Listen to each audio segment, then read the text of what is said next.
Hello, Leafs fans, and welcome to the Babbling Buds Podcast, hosted by Jordan Jacklin.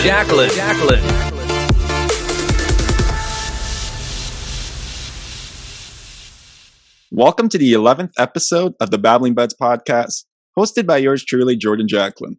A once-a-week show covering the Toronto Maple Leafs and the NHL as a whole, bringing in a mix of various analytics and the eye test when discussing players and the team. I thank you for joining me today.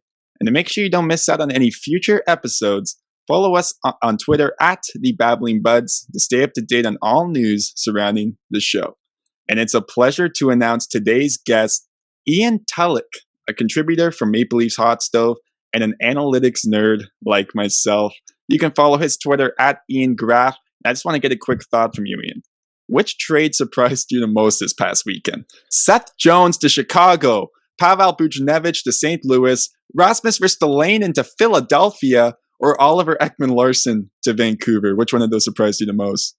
I'll go with the Seth Jones and the fact that he now has a more expensive contract than Cale Makar, despite being replacement level, I want to say, the last year or so, according to most models. If you see this past season, he was in like the third percentile and more, as according to JFresh model. Like, he's really taking a steep fall. Now, I imagine it will regress to the mean maybe a little bit over the next few years, but he's projected to not perform at all to that $9.5 million cap hit.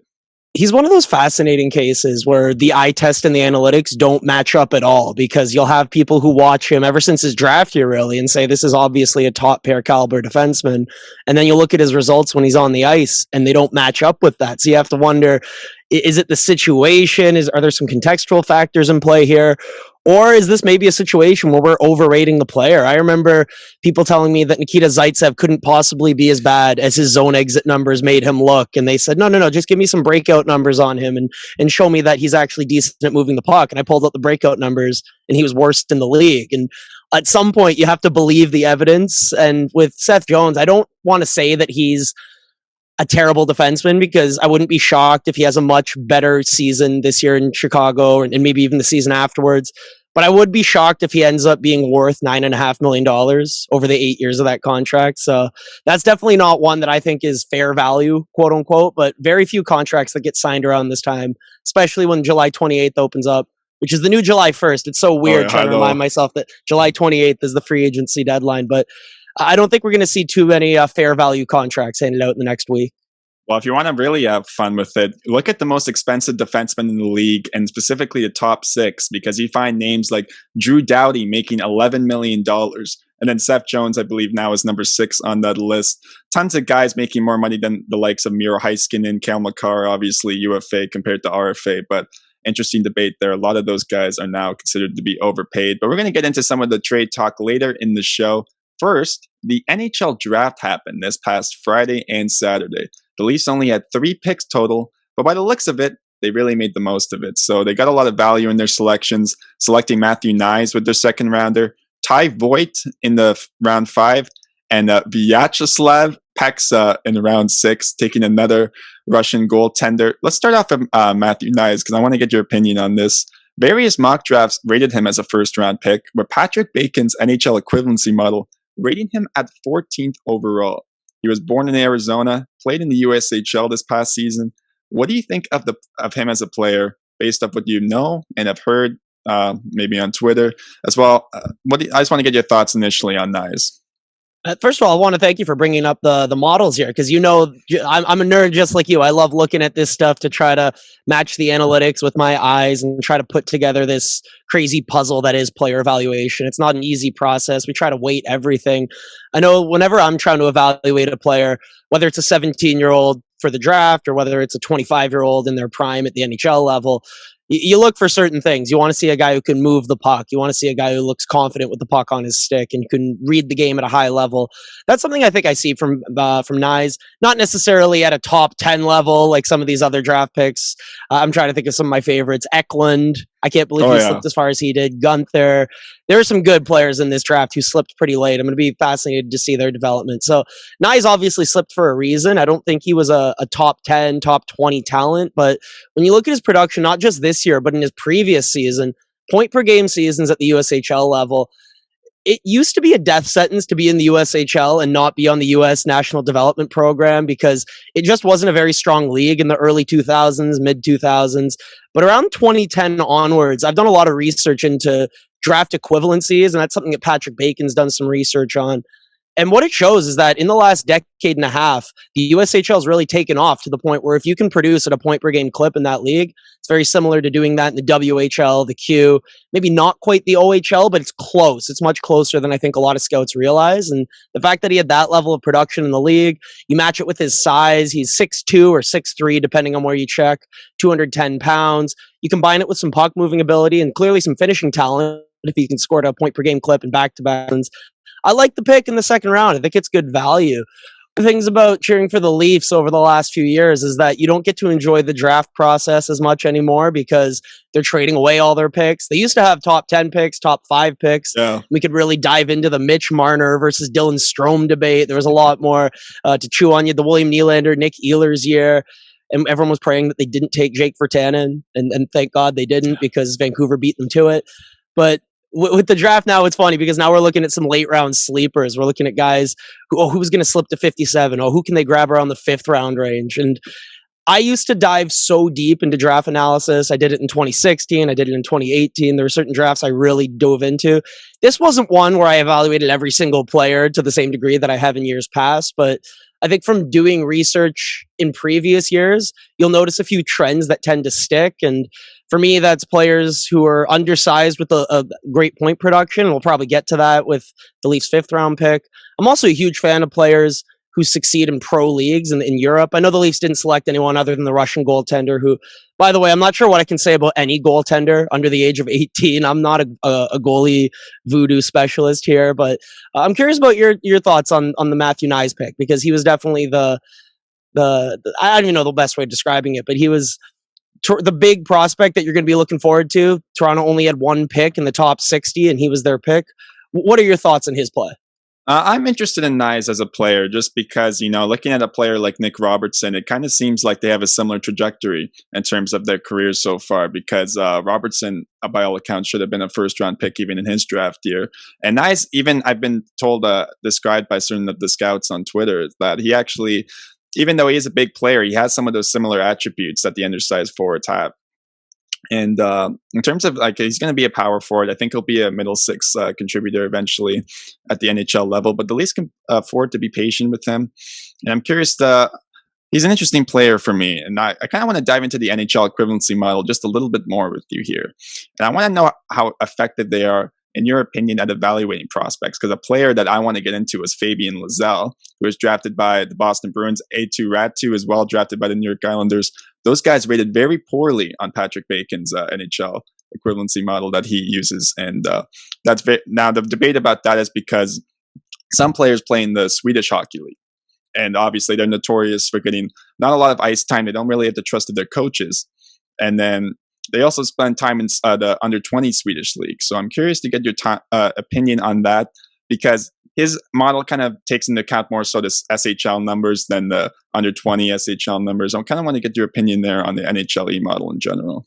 Yeah, for sure. NHLE is interesting because it's not a perfect tool. All it does is look at points. It doesn't take ice time into account. It doesn't take line mates into account. It doesn't know whether or not you got power play time or whether your coach hated you and just had you on the 4th line all year and never gave you any offensive opportunities. But one thing it can be really good for is if you have a large enough sample of players from different leagues, you can get an idea of how strong each league is relative to each other. And this is where we can find out, obviously, the NHL is the best league in the world. After that, it's the KHL, and then the Swedish Pro League, then the Finnish Pro League. And one of the interesting things from the research is that some of these under 20 leagues, like you mentioned in Sweden, the Super Elite, or in Finland, it's the Junior A Liga, or in Russia, the MHL. You'll hear some debates from scouts on how strong the MHL is now versus what it might have been in the past. But the research that I've done shows that those leagues are much stronger, I think, than they tend to be drafted, at least in the most recent years. I think they're under-scouted. I think the fact that you can send a scout out to the OHL, the WHL, the Q, and it all makes sense as a simple scouting trip. it's a lot easier to do that, whereas you don't have as many European scouts. So my theory is that if you had more European scouts, and not just that, but if you had more European scouts who had influence in the draft room, then we'd probably see some of these European players in these junior leagues get drafted higher than they have been in the past. And I think that would reflect the actual value a bit better. But one thing you brought up was players not getting a lot of ice time in the SHL. One of my favorite things to bring up whenever I'm nerding out on the draft and trying to explain to people my obsession with these numbers is the 51% rule. And I'm sure you're familiar with this. It's the idea of if you score a tenth of a point per game, so 0.1 points per game at the Swedish level as a 17-year-old in your draft year, all you need is 1 point every 10 games. You could finish the season with 3 points in 27 games. You'd meet the SHL requirement for this 51% rule. Over the last 30 plus years, players who meet that requirement have gone on to become NHL players 51% of the time. So what that suggests is that if you're in the league, if you're simply there and you can grab a point in one of your games, it means that it's indicative of something greater. It's the fact that your coaches saw you as good enough to not only play in the super elite and rack up a bunch of points there, but they thought that you could handle playing against men at age 17. So even if you don't have a bunch of points, it's still a very good indicator that you have a likelihood of becoming an NHL player. Now, whether or not you have a chance of being a top 6 NHL player, or being a first line NHL player, or being a superstar, I think that's another conversation. But when it comes to European prospects who are producing at what looks like a low rate, I think you need to consciously adjust for that and realize that William Nylander in his draft year, I remember when he first got drafted, I saw 22 games played, 7 points. That doesn't look very good, but it's actually very impressive because you're going up against men. And like you said, your coaches probably aren't giving you a whole bunch of ice time because you're a teenager. They probably don't trust you too much defensively. Definitely. I remember even having this debate in October when Rodion Amirov was drafted because everybody looked at his point totals in the KHL and were like, this guy's awful. Why are we drafting him at 15? Well, guess what? If you look a little bit further to that and his numbers in the MHL, it paints a different picture there. So that's obviously why you have to take into account those various situations. I kind of want to dive into Voigt here, who didn't play any games in the OHL this past season, only participating in the Erie Summer Showcase that took place in June. Many people are very high on him. I saw Mitch Brown of EP Rinkside had him as a top 50 pick in this draft class. Brock Oten as well, calling him one of the premier playmakers of this draft. He's even been compared to Mitch Marner in that sense. Now, I kind of want to get your thought on this because Rachel Dory, who you know very well, made a point on Twitter, she tweeted out saying, I'm absolutely begging you to not compare 18-year-olds to NHLers. They will develop into their own. There's no need to add the pressure of a comparison to kids. Do you think that's a main issue when evaluating prospects, is trying to constantly compare them to an NHLer? There was a joke I saw last year, how there could be some 5'9", 170-pound kid, and he got compared to Evgeny Malkin. And what are we doing with some of these comparables? These aren't even realistic. If you look at the likelihood of a player beyond pick, let's say 20 in the first round, being an NHLer, it's not very likely. So if you compare anyone drafted in the third or fourth round to a current NHL player, odds are you're going to be wrong because they're probably not going to make it. The likelihood of players making it in the fourth, fifth, sixth, seventh round isn't very high. So as much as I'd love to compare a 5'9" guy drafted in the later rounds to a Johnny Gaudreau or to a Mitch Marner, I don't think that's necessarily the best thing to do. But at the same time, I know there are a lot of draft gurus out there who hate the idea of comparables. They hate the idea of, oh no, every player is their own snowflake and we need to just evaluate their tools and let's not compare them to other players. I don't fully believe in that. I think you can compare a player's skating stride to another player's skating stride. You can compare their shot to another player's shot, their puck skills, their vision, the way that they play. I remember someone compared Rasmus Sandin in his rookie year, or at least in the for the Sioux Greyhounds, compared to Anton Strawman for his composed style of play. And yeah, I can see a lot of that too. Yeah, he's not the same handedness, not the same height, different skating stride, but the idea of, yeah, that's kind of the way he goes about playing the game. And maybe he's not going to be a first pair caliber defenseman like Anton Strawman was in his prime, but I think you can still make that comparison. If I can get to Ty Voigt here, I can see why you would make a Marner comparison or why you compare him to some of these smaller, shiftier playmakers. If I was going to compare him to someone in the Leafs system, I think I'd choose SDA, Semyon Argachinstev. tiny little player. I think he grew to 5'10" in his growth spurt, which, by the way, I would have loved if I could hit that.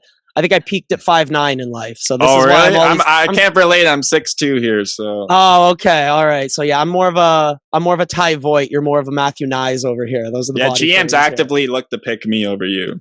Oh yeah, no, GMs love it when they can walk up to you and look up as they shake your hand. Yeah, that's the reason that they drafted you. But height bias in player evaluation tends to be something that I'm very cognizant of. I think it's because I'm a short man myself, so it's always something I'm looking for. I'm like, how are we undervaluing these guys? Can we draft more defensemen under 6 feet tall? Can we draft more forwards under 5'10" and just look at the talent, not worry so much about the height?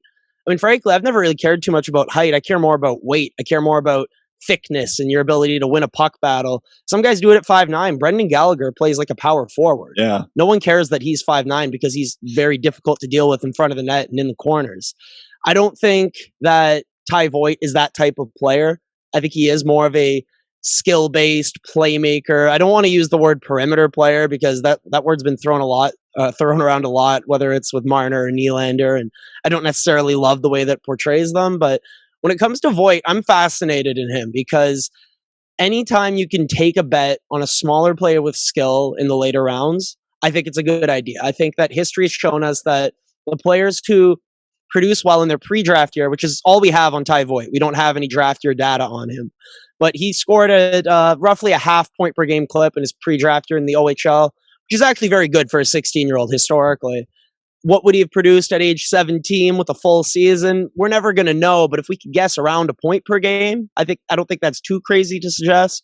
And if that were the case, he probably would have gone in the second or third round. So this is an interesting pick in that, like you said, it's a COVID season. He didn't get a full year to actually play and put up points. So what's he going to do next season when he actually has that opportunity? And he has put on a bit more height, a bit more weight. Can he come into next season and produce at that point per game, 1.5 per game pace that you'd love to see a guy like him do?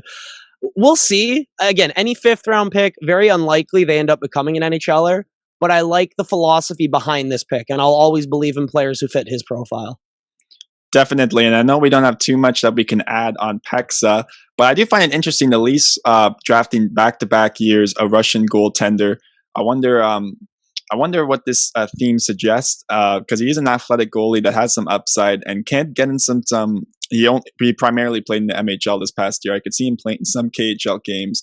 Akimov, who was the pick last year, is already playing in KHL games as a 19-year-old, which intrigues me as well. So I wonder eventually, because the past few years, Joseph Wall, Ian Scott were the goalies that were picked, North American goaltenders. They haven't exactly projected as well as they were seemed to be back in their draft years. I mean, Ian Scott was the starting goalie for Team Canada.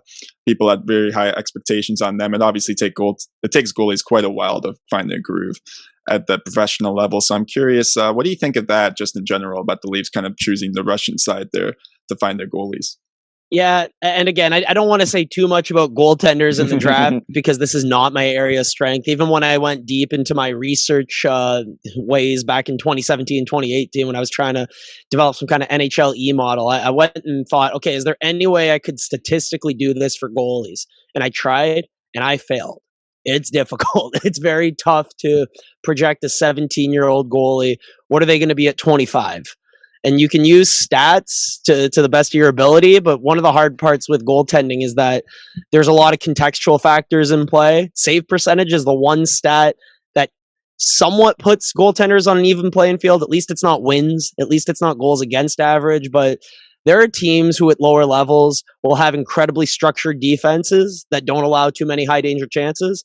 And then there will be other junior teams that allow a crazy amount of high danger chances. And it's not fair to compare two goalies on the same playing field if they're facing drastically different shots. So statistically, when I was trying to do this back in the day, that was one of the factors that I ran into. So I haven't watched too many of these goaltenders. I don't have too many meaningful statistics on them. So I don't want to come out here and say, yes, I know exactly what this goaltender is going to be. He's going to be a star. And every goalie that other teams drafted, they're not going to pan out because with goaltending, it's so volatile.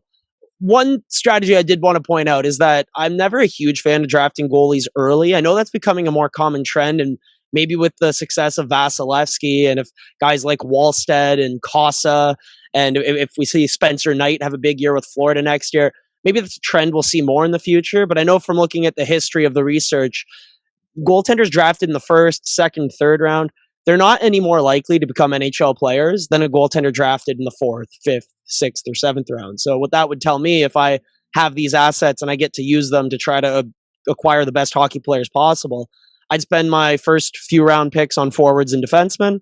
And if I was going to pick a goalie, I'd pick him in the later rounds. That seems to be what Kyle Dubas has done here.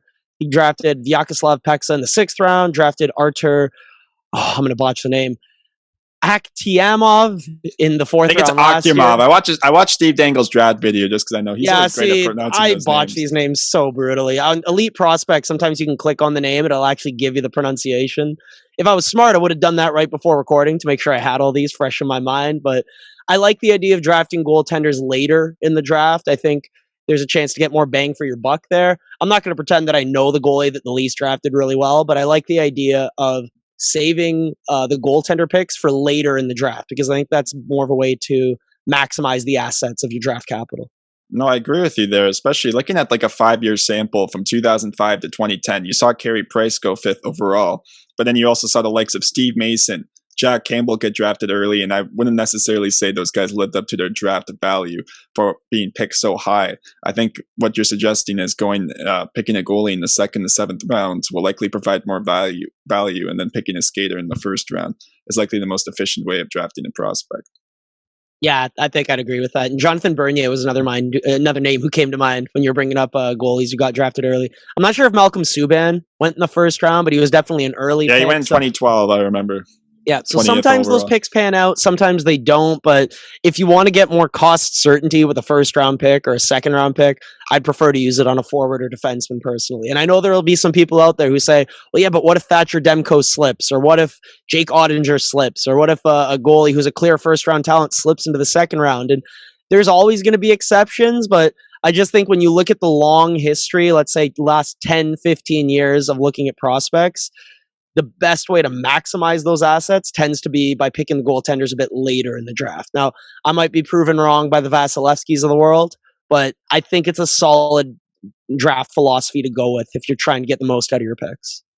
No, I definitely agree with you there. And besides the actual draft, I want to get your thoughts on Zach Hyman leaving Toronto and the Leafs not trading his UFA rights this past weekend. It was reported that Toronto wanted a 2nd round pick in return. Edmonton would only trade a 6th. A resolution could not be found, so Hyman will go to the market and will now have to sign a 7-year contract opposed to 8 at a slightly higher cap hit to adjust for that. Do you think Dubas should have just accepted the deal from Ken Holland, or was he right to stand his ground? See, there are a lot of criticisms you can make about Dubas in the last month or so, but I don't think this is one of them. I think he actually did what fans have wanted him to do for a long time now, which is standing his ground. If you could make a criticism of Kyle Dubas in contract negotiations, it's that he didn't stand his ground. It's that he acquiesced to Mitch Marner's demands and made him one of the more overpaid stars in hockey, which is unfortunate because he's a really good hockey player, but the fact that he's overpaid relative to his comps in Braden Point and Matthew Tkachuk and Sebastian Aho, Mikko Rantanen, that's always going to have a cloud over him until he wins a Stanley Cup. Let's face it, that's just the reality of the situation. It's unfortunate, but that's a big criticism that you can make of Kyle Dubas. So the fact that he actually put his foot down here and said, no, we're not going to just give you a 6th round pick for Zach Hyman. It needs to be better than that. I like that from Kyle Dubas. One thing I find interesting is that 6th round picks compared to, say, a 3rd round pick or a 4th round pick, there's not a massive drop off in likelihood of selecting an NHL player or selecting an NHL star later in the draft. After about pick 20, pick 25, it really tails off and you're just dealing with a bunch of randomness after that. And one way I heard it described to me by a scout was that a lot of NHL teams will have more or less similar draft boards in the 1st round. And then after the 1st round, some teams might have a guy, let's say 30. Well, how many teams are there in the NHL? There's 32 now. 32. So 33rd on their board. They might have a guy 33rd on their board. Another team might have them 170th. Another team might not even have them on their board. There's a lot more variance later in the draft. So if the Leafs could have picked up, let's call it a 4th round pick instead of a 6th round pick, instead of what they actually ended up with, which was no pick, you could make the argument, well, you could have got some draft capital and you didn't get any draft capital. So that's a bit frustrating. But I think in the long run, if you can show people that you're not willing to budge in certain situations, I think that can pay dividends. So the fact that Kyle Dubas did that and is publicizing it right now through Twitter. I know in the past in contract negotiations, he hasn't wanted to go public with them, but this one appeared to go public, and it wouldn't shock me if he wanted it to go public because it clearly demonstrates that he's willing to stand his ground in some of these negotiations. I think that shines a positive light on Dubas at a time where there isn't much positivity towards Dubas in Leafs land. So I'll give him that. I'll give him some credit. No, I definitely agree with you there because he's eventually going to have to prepare to sign Austin Matthews as an unrestricted free agent, right? Assuming he makes it that far, of course. But as long as Arizona rumors that are definitely going to come up. Oh yeah, definitely. But so we'll have to see. I mean, this is a positive sign. Kind of shows a sense of maturity from the young general manager there. I kind of want to get into this because Kevin McGran of the Toronto Star had a busy day today, reporting that Zach Bogosian will not be returning to the Leafs. It was already heavily rumored, but this basically confirms it. So I want to have a few points I want to make on this. Bogosian was surprisingly a solid third-pairing defenseman and produced effective results with Travis Dermott. Is Timothy Liljegren ready to come into an NHL role, in your opinion? He was drafted in 2017, 17th overall. He's progressed literally every season with the Toronto Marlies. He seems like he's just about to be ready there. He even looked good in his little small sample size at the NHL level this year. I want to get your thoughts on that. I think Liljegren's ready to play bottom pair minutes at 5-on-5. I think his gap has improved massively since his draft year. I don't think he's going to be the power play weapon that you'd hoped he would be when you first drafted him. I know watching him a lot at the AHL level, that was the one thing I wanted to see in the offensive zone. Are you dynamic? Can you break players down in one-on-one situations and thread a pass through the middle of the ice that the defense doesn't want to allow, but you created it because of your skill? I haven't seen as much of that from him as I've wanted to, but his ability to break the puck out and move up the ice effectively and then prevent the other team from doing so by playing a tight gap. I know in his one game at the NHL level, I was blown away. I was making notes on him. I was following him around the ice the most because most of these games, you know, especially when you get into the dog days of the season, it gets hard to find meaning out of these games. It gets really hard. Like, oh, great, Austin Matthews scored another goal. Like, you really learned something today. But when Timothy Liljegren's in the lineup, okay, this gives me something to actually watch very closely. And I really liked his gap. I liked the fact that despite the fact that he was facing NHL skaters and it was a level of competition that he hadn't faced yet, he looked really good at stepping up in the neutral zone, taking away the clean entry, forcing dump-ins. And I think that at 5-on-5, that's what you want to see from your defenseman. You want to see guys who can move the puck up the ice and prevent the other team from moving the puck down your way. The trouble with Liljegren is that I'm not sure if I see a spot for him on special teams. I'm not sure if he's a PP2 guy because you're going to have Sandin and Riley presumably taking those spots.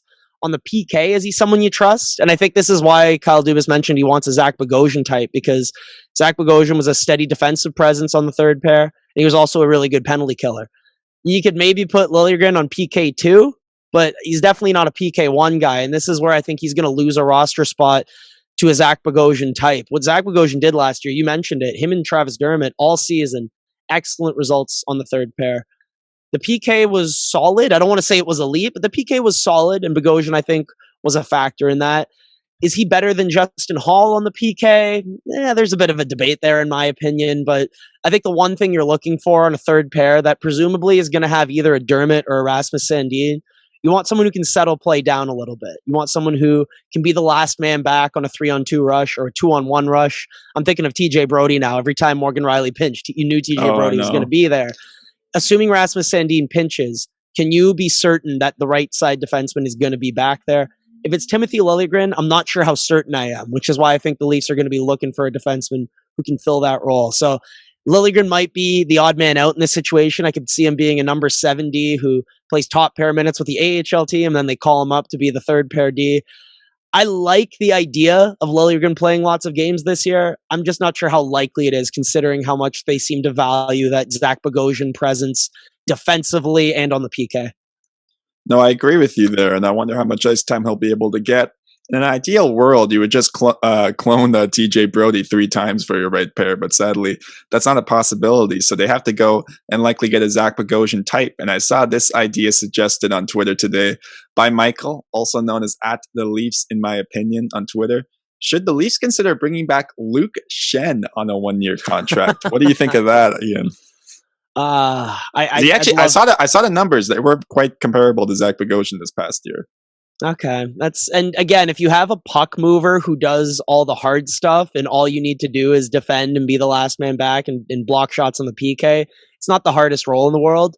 And when they signed Zach Bogosian, I was a bit hesitant at first, and he proved me wrong. He proved that he could handle third pair minutes, and that's one of the biggest frustrations here is that I think they're really going to miss Zach Bogosian. That was one of the best third pairs in hockey. And yeah, it's only a third pair. They play 12, 13, 14 minutes a night, but if you can crush those minutes instead of getting crushed in those minutes, that makes a difference. And if you add up those shots, those scoring chances, and those goals at the end of the year, sometimes that can be the difference between being a good team and being a great team, or being a great team and being one of the best teams in hockey. So if you're replacing a Zach Bogosian with a Luke Schenn, I think there's a massive drop off there, in my opinion. I know you said that the numbers are similar, but I don't know. I've watched a lot of Luke Schenn, and I'm not sure how much I trust him defensively. Maybe this is my eye test on Luke Schenn, disagreeing with the analytics, but I'd like to see some other options if I'm exploring the right D market. I know Nicholas Hjalmarsson was near the top of my list for defensively responsible. Yeah, he provides you no offense, but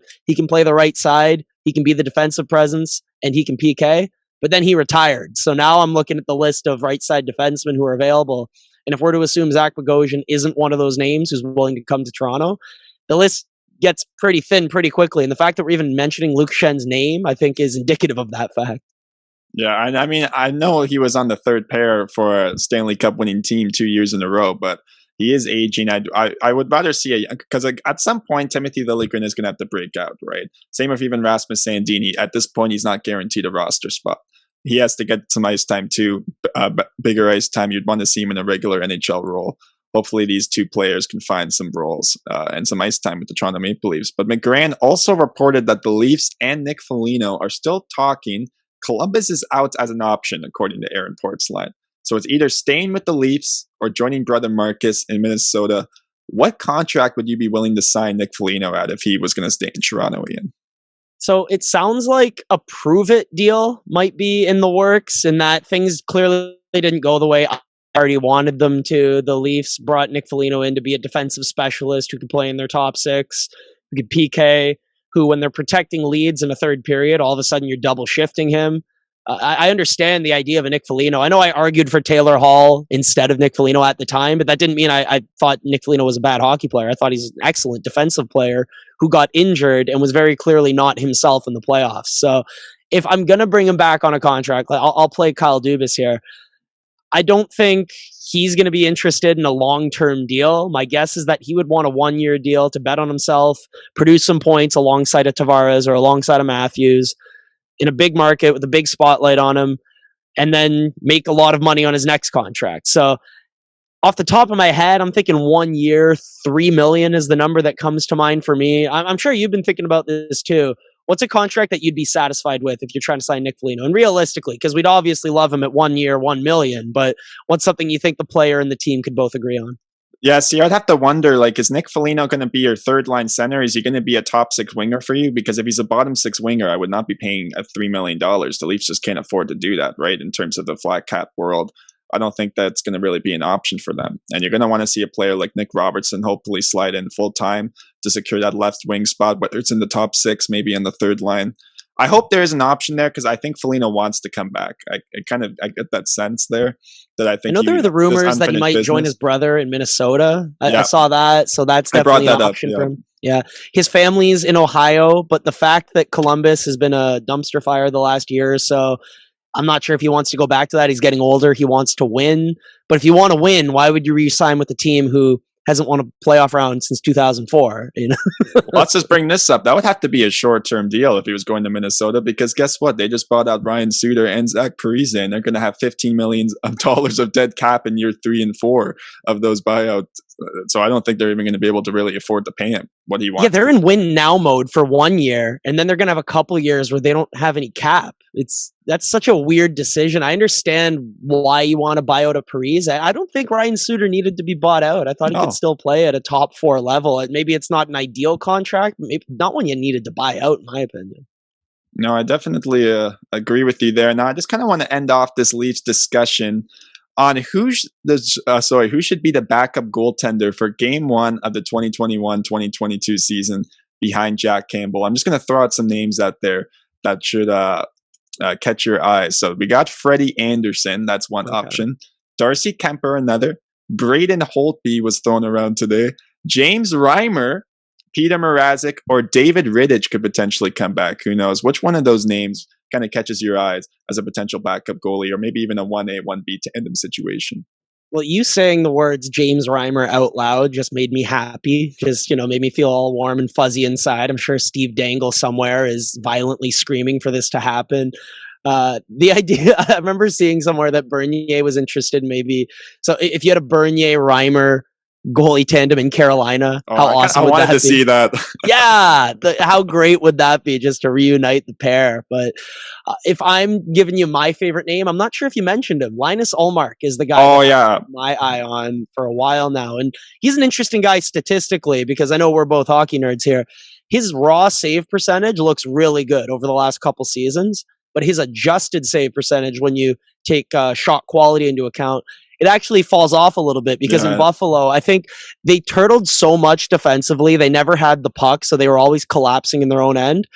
It resulted in them getting brutally outshot and outchanced every night, but the average shot quality tended to come from a bit farther away, so it made his save percentage look a little bit better. That's not to say he's a bad goalie. It's just his .920 save percentage that you're looking up when you see him on Hockey DB.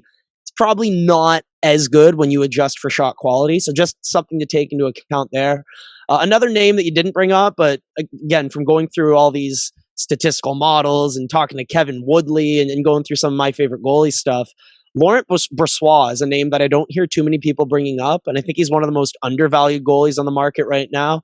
Again, adjusted save percentage is something that, as a hockey nerd, I love using because measuring goaltending performance is really hard. There's a lot of contextual factors in play, and if you can adjust for where the shot's coming from and whether or not the goalie should have saved it, look at the expected goals versus the actual goals that did go in.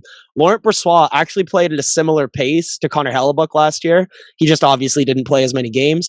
Do I think he's as good as Connor Hellebuck? No, obviously not. The sample is way smaller last year, and in years prior, he was nowhere near Connor Hellebuck's level. But the fact that he did that well last season would make me want to take a flyer on him, and you're going to need a couple guys. You're going to need some warm bodies in net. You're going to need a 1A, a 1B. I've been joking. You're going to need a 1C and a 1D probably if things go wrong. So does Frederik Andersen come back on a 1-year prove-it deal? I'd be fascinated by that because I know he's a proud guy and he wants to prove himself. As a fellow ginger-bearded man, I'm always rooting for him, so I want him to succeed in life. But if I'm just thinking as the Leafs GM, what do I do that's in the team's best interests? I want an undervalued goalie who maybe doesn't even go on day 1 of free agency. I maybe want a day 2 goalie or day 3 goalie and a couple guys who could come in. So that's why I brought up Laurent Brossoit. I'd want him as my 1C. I'd want him as the third guy.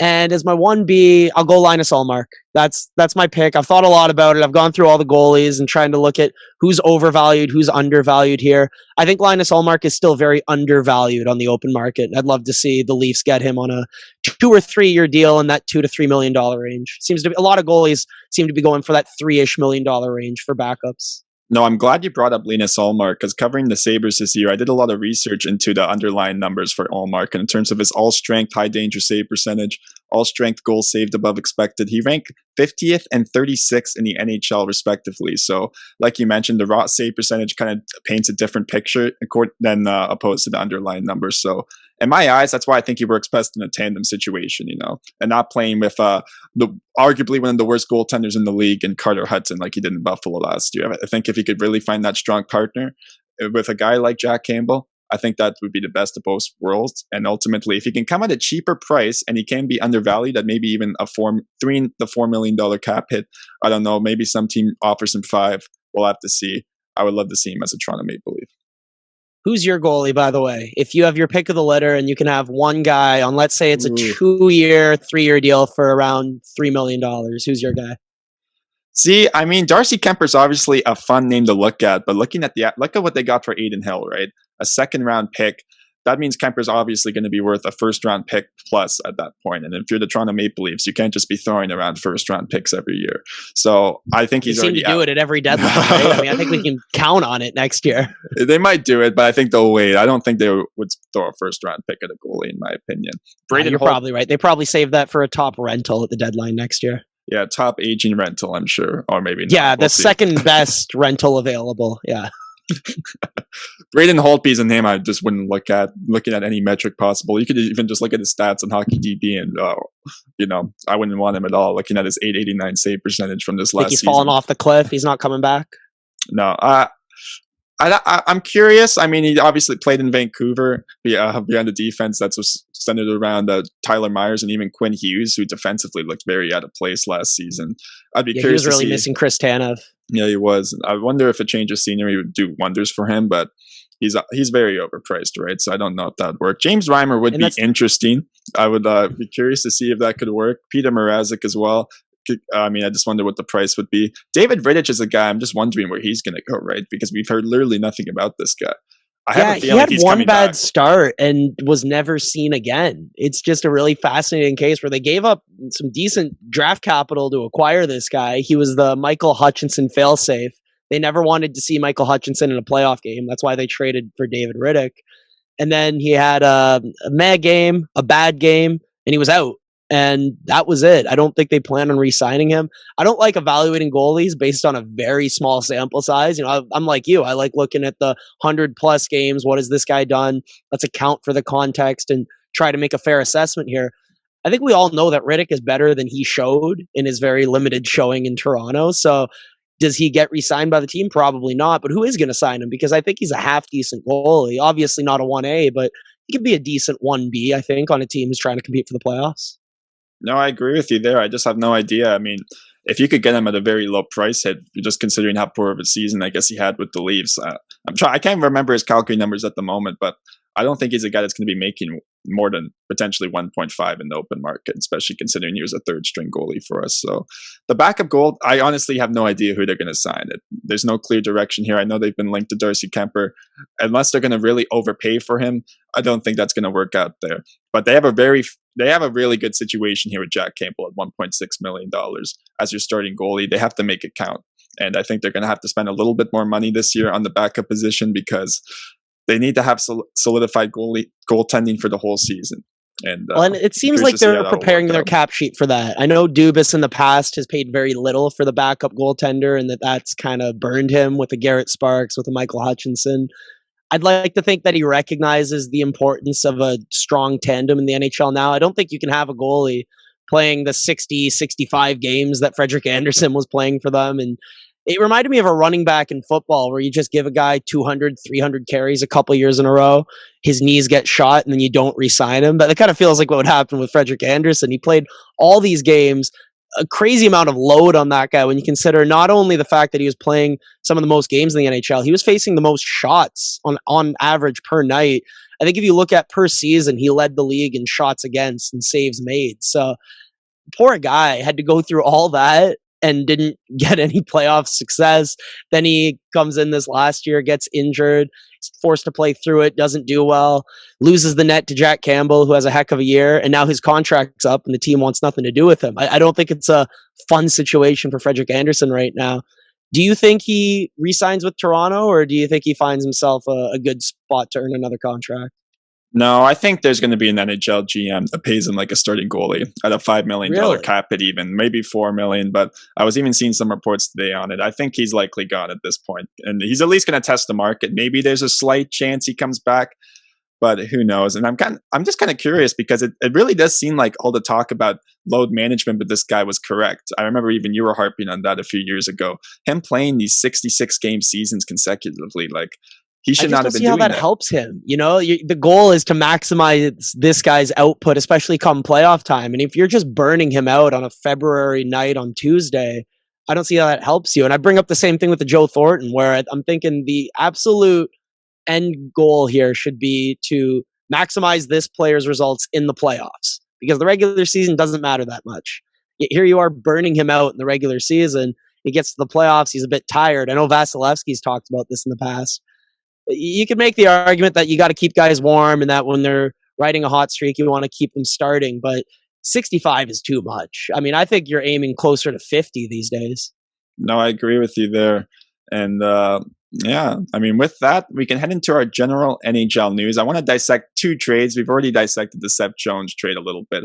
I want to get into this Arizona-Vancouver trade that took place on draft weekend. The Arizona Coyotes just, I don't know what their plan is for the next season, but at the moment, it seems to be taking on every bad contract in the National Hockey League. That is their plan. Hey, don't talk about Connor Garland like that. And they are in the midst of they actually just acquired Anton Strawman at the time we are recording this. But their big move was trading Connor Garland, as you mentioned, and Oliver Ekman-Larsson to Vancouver in exchange for the 9th overall pick that turned into Dylan Guenther, Louis Eriksson, Jay Beagle, and Antoine Roussel. Now, the big key factor here is OEL has 6 more years left at $7 million, which they had to get retained, by the way. It was originally 8.2, while the other 3 players all expire after next season. So $12 million will come off the books for Arizona after next season, and they'll just have that cap space. Which side came out on top of this convoluted trade, in your opinion? This one kind of reminds me of the Dion Phaneuf trade. Do you remember when he was actually, traded? Yeah, because Ottawa had bad contracts that were going to end very shortly, whereas the Leafs had a really bad contract that was going to last a long time. If you're a GM, who do you want? Do you want the bad contract that ends in a year or two, or do you want the bad contract that ends 6 years from now? Personally, I want the one that ends shorter because I want to be able to get out of it. So I think the frustrating thing here, if you're a Canucks fan, is that the incentive structures in place for Jim Benning, not just this year, but heck, the last half decade, have been for him to win now and to spend futures on winning now. And I just think it's put them in such a rough situation. I like Connor Garland. I like him a lot. And I think he's really going to help them in a bunch of different ways. Their top 6 looks filthy right now up front. I really like Vancouver's forwards. I like what their power play could look like. I'm not sure if you're going to have Garland on the left wall because where are you going to put Brock Besser? Is he going to be maybe in the middle? You can do a bunch of different things now because you have all this talent up front. The frustrating thing is that OEL contract because he hasn't been very good for a long time. And I know that most hockey fans don't watch the Arizona Coyotes. I made fun of the Coyotes like this when we were talking about Connor Garland in our podcast on the MLHS podcast because I really like Connor Garland. I like him a lot, but I'm also well aware of the fact that most people aren't watching him most nights. So you kind of have to take that into account. With OEL, I think people just accepted that he was a number 1 defenseman without having watched him the last 3 years. And if you look at the 5-5 results, they haven't been there. Every time he's on the ice, they're getting crushed. They're getting hemmed in their own zone, giving up a lot of shots, giving up a lot of chances, giving up a lot of goals. Is that entirely Oliver Ekman-Larsson's fault?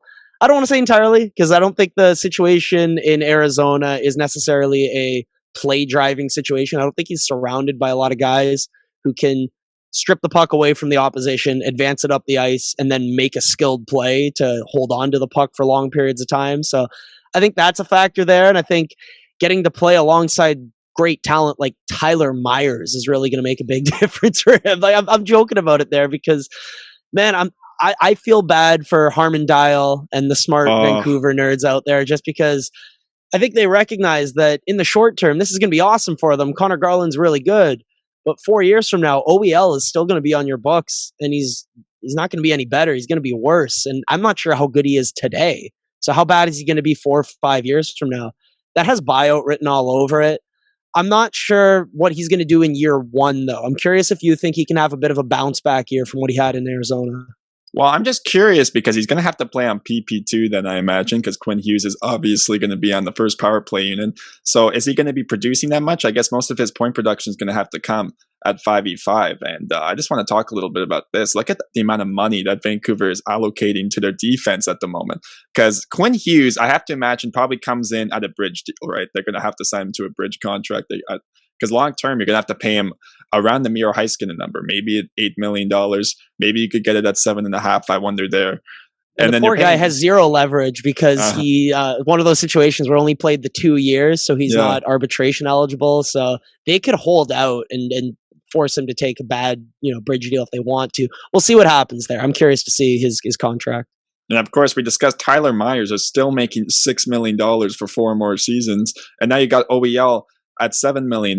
So I'm curious. I guess you're going to have to pair them up with all leagueman defensemen coming next season, because I don't know how you're going to make that work in that situation there. And Are we assuming they're moving out Nate Schmidt's money?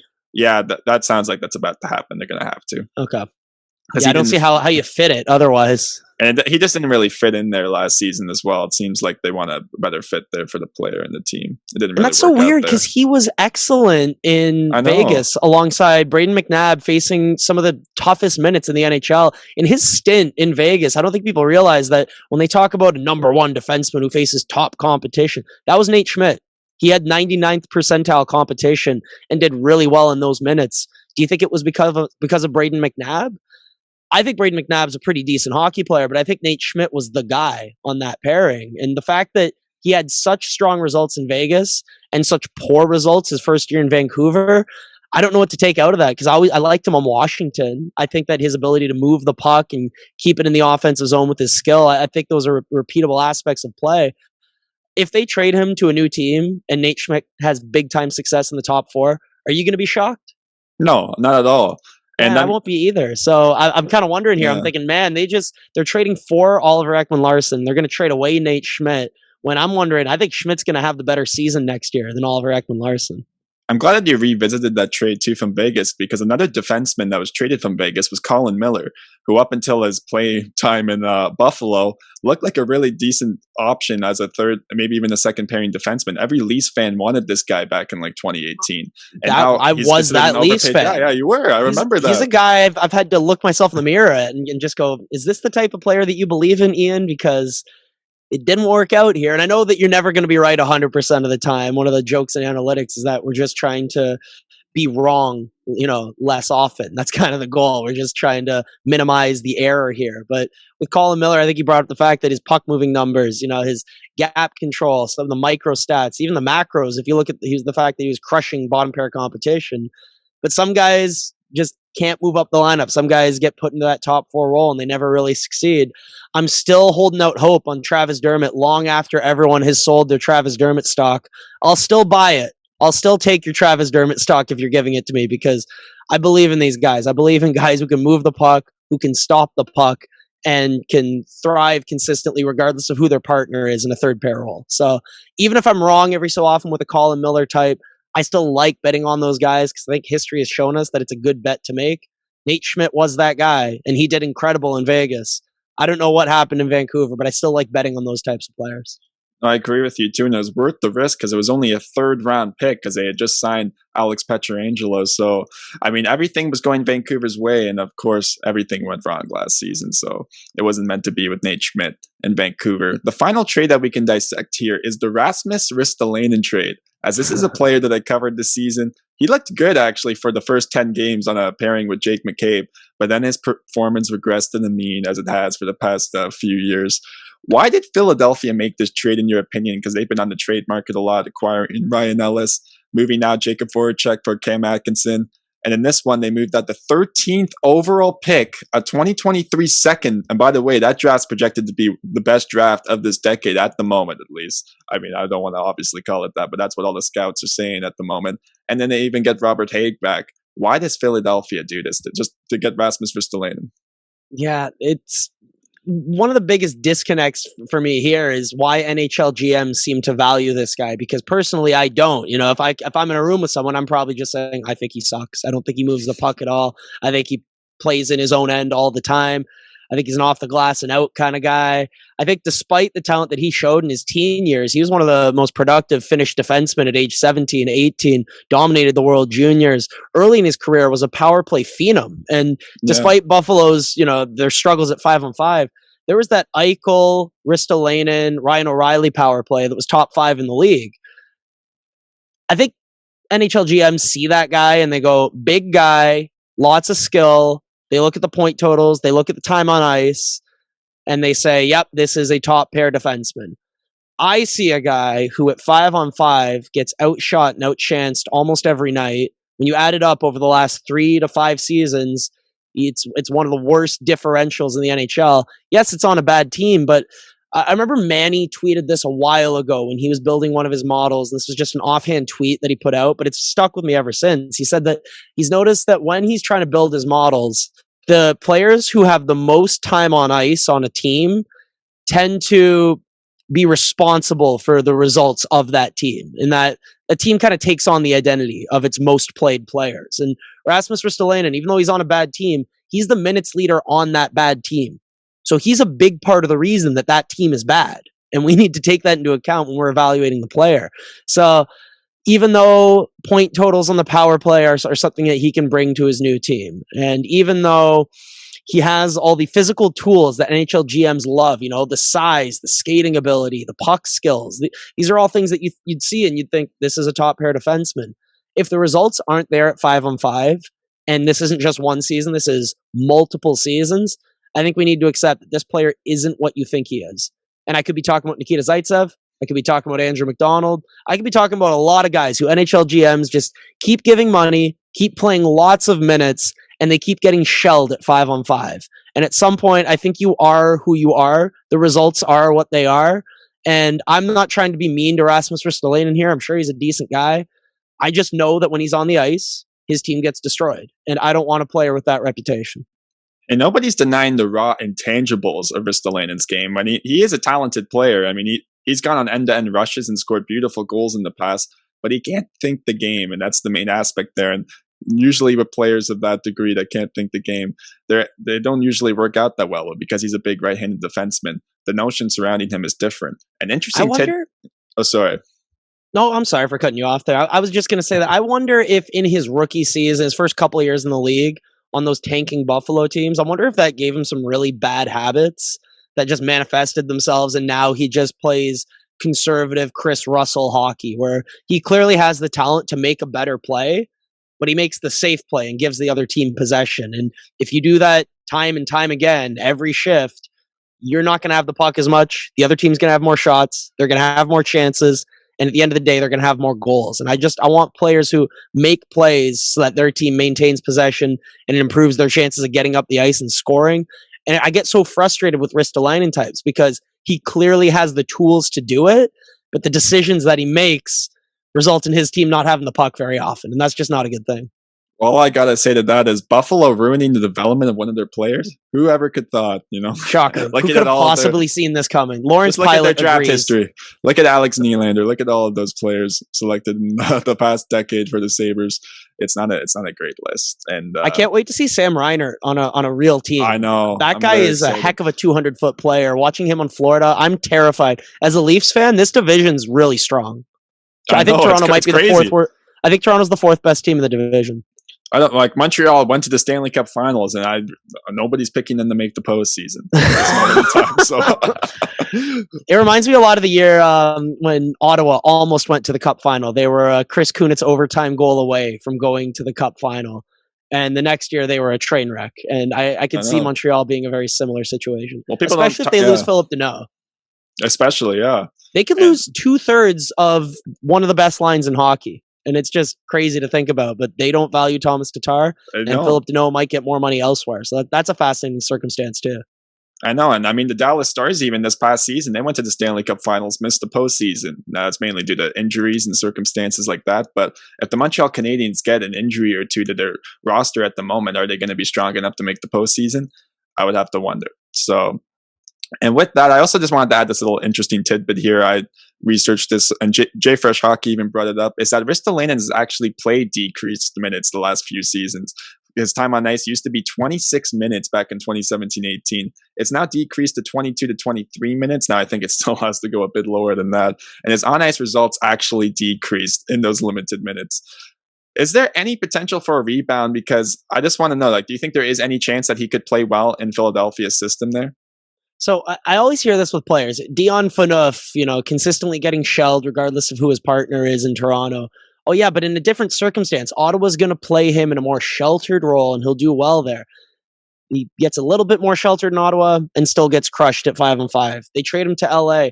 Oh, maybe he'll do a little bit better in LA, different circumstance. They'll shelter him, still gets destroyed at 5-on-5. So I think at some point, if there's a large enough sample of us seeing you get outshot, outchanced, and outscored at 5-on-5, I think that's who you are as a player. And it sucks because I want to, if I'm talking to him man to man, I don't want to say that to him. I want to tell him that I think there are ways that you can improve your game and that you have certain tools that work really well. But the ingrained habits that are still in his game at age, how old is he now? Is he mid-20s?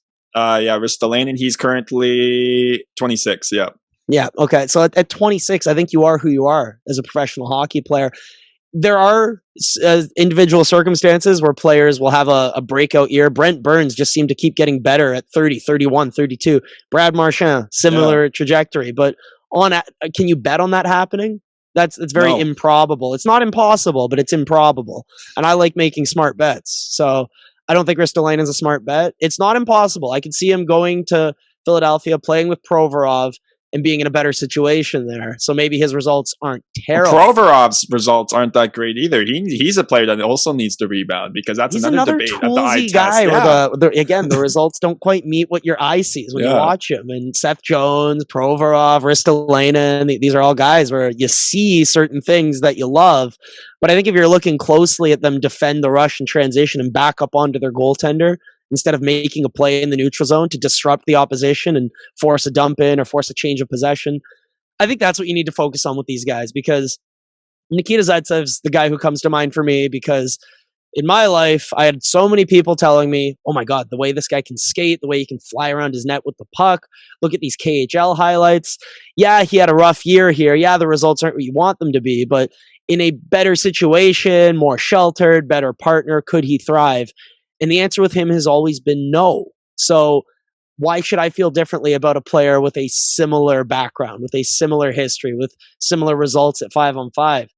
Maybe I'm wrong, and there's a chance I am wrong, but I like betting on one of my favorite things I heard when I was in a university seminar once was that the best predictor of future behavior is past behavior. And I think the best predictor of future results at the NHL level are past results. And what are Ristolainen's past results? They're not very good. So I would bet on his future results being not very good. And I hate to say that, but I think it's the truth at the end of the day. No, I tend to agree with you there. I have to wonder if the results are going to be pretty much the exact same, especially if he's paired with Ivan Provorov. Maybe they're betting that 2 negatives make a positive there on a defensive pairing, but I'd have to wonder. Now, we're getting set here to end the show, but I always do my 3 NHL predictions with all my guests. I'm going to be handing you a few true or false questions, and you can elaborate on that. Okay, so we're going to start. These are all, the first 2 are Leafs oriented. So it came out before the show that Nick Ritchie was not tendered a qualifying offer with the Boston Bruins, so I will propose this. Do you believe that the Leafs should sign him as an unrestricted free agent? Do you believe that they will do it? True or false? I'll say true, and it'll make Don Cherry very happy. But no, realistically, I don't think that's happening. I'll say false. False, yeah.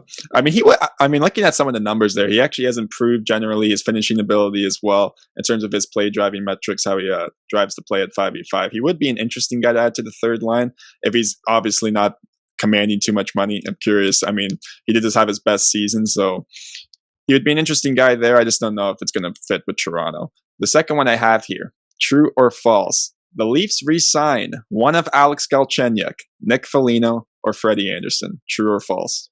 I'll say 2 out of 3. 2 out of 3. You think 2 out of those guys are being re-signed?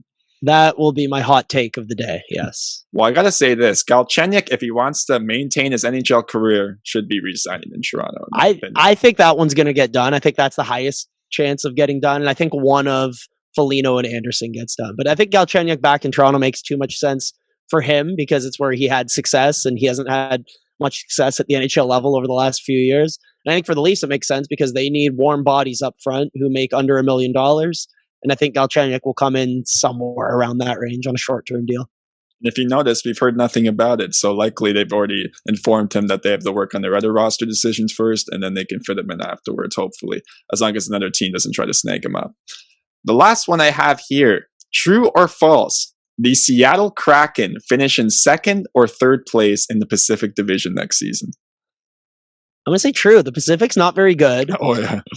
Their team isn't done yet. They have so much cap space. I'm curious to see what they do with it. Do they make a run at a Dougie Hamilton? Do they take on a bunch of bad contracts and add draft capital and younger players who haven't been given a chance to succeed?